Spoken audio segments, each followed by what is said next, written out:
কষ্ট করছে, এটা কিন্তু বাস্তব। তো সুতরাং আপনাদের যে ত্যাগ তিতিক্ষা সেটার কোনো সীমা পরিসীমা নাই, কিন্তু সামনে তো ভোট। যে মুরব্বীরা আমার সামনে বসে আছে আপনাদের প্রতি আমি অনুরোধ করি, আপনাদের মেয়ে হিসেবে, বোন হিসেবে, যে এখন আর বসে থাকার সময় নাই। আপনারা শুধু সাতকল দিয়া না, আপনি ভোটটি যান, আপনি আটগড় যান, আপনি পল্লবী যান, আপনি যদুনন্দী যান, আপনি শহীদনগর যান, মানে এই অত্র এলাকার যেখানেই যান, সাতকলদিয়া গ্রামের মানুষ মানে ভিআইপি মানুষ, ওবায়দুর রহমানের মানুষ, ওবায়দুর রহমানের মানুষ। এই গ্রামে দল মত নাই, ধর্ম বর্ণ নাই, একটাই কথা আছে, সেটা হচ্ছে ওবায়দুর রহমানের লোক, নাকি? সুতরাং সেই জায়গাটায় যেন আমরা থাকি, সেই জায়গাটায় যেন আমরা থাকি।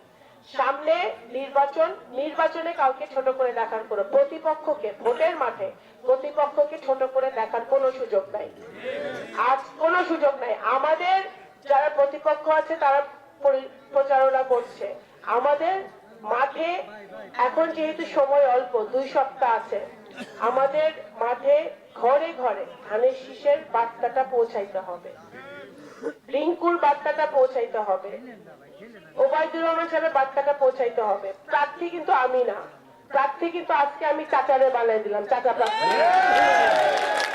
প্রার্থী আমি না, প্রার্থী উনি, প্রার্থী আপনারা সবাই। আপনারা প্রত্যেকে এক একজন রিঙ্কু হয়ে, এক একজন ওবায়দুর রহমান হয়ে আপনারা ঘরে ঘরে গিয়ে আপনারা ধানের শীষের বার্তাটা আপনাদের পৌঁছাইতে হবে। কারণ আমরা তো ভালো কিছু করতে চাই, নতুন বাংলাদেশের স্বপ্ন দেখছি, যে স্বপ্ন আমার আব্বা দেখছিল, ওনার মৃত্যুর আগ পর্যন্ত উনি আপনাদের জন্য করে গেছে, নিজে কিছুই নিয়ে যায় নাই। ওনার সন্তান হিসেবে আমার দায়িত্ব আপনাদের পাশে থাকার। 17 বছর ধরে আমি চেষ্টা করছি, আল্লাহ তাআলা জানে, আল্লাহ তাআলা সাক্ষী, আপনারা সাক্ষী, আমি কি করতে পারছি আপনারা জানেন, আপনারা বিচার করবেন, বিচারের ভার আপনার উপর ছেড়ে দিলাম আমি। কিন্তু আমি চাই আমার মৃত্যু পর্যন্ত আমি যেন আপনাদের পাশে থাকতে পারি, আপনাদের পাশে থাকতে পারি যেভাবে আমার আব্বা স্বপ্ন দেখছিল। এখানে রাস্তাঘাট নাই, তারপরেও এখানে সংস্কার করতে হবে, এখানে ভালো, আপনাদের নগরকান্দা উপজেলায় ভালো একটা হসপিটাল নাই, আমাদের ইউনিভার্সিটি নাই, আমাদের অনেক কিছু করার আছে, কর্মসংস্থান নাই, আমাদের ছাত্র যুবকরা পড়াশোনা করতেছে, চাকরি করার খোঁজার জন্য ঢাকায় যাইতে হয়, অন্য কোন জায়গায় যাইতে হয়। আমরা চাই যে নগরকান্দা সাঁওতাল মাটিতে আমাদের ছাত্র সমাজ, যুব সমাজ কর্মসংস্থানের মাধ্যমে তারা এখানে চাকরি করবে, পরিবারের সাথে থেকে, নিজের ভিটায় থেকে, নিজের বাড়িতে থেকে তারা কর্মসংস্থান করবে। আমি কোনো প্রার্থীর সমালোচনা করছি না, সব প্রার্থীকে আমি সম্মান করি, কিন্তু এটা আমাদের দৃষ্টিগোচর হয়েছে যে বিভিন্ন জায়গায়, বিভিন্ন ঘরে গিয়ে মা বোনদের, আমাদের মা বোনরা যারা সহজ সরল বাসায় থাকে, তাদের কাছ থেকে তাদের এনআইডি কার্ড না চাওয়া হচ্ছে বা বিকাশ নাম্বার চাওয়া হচ্ছে।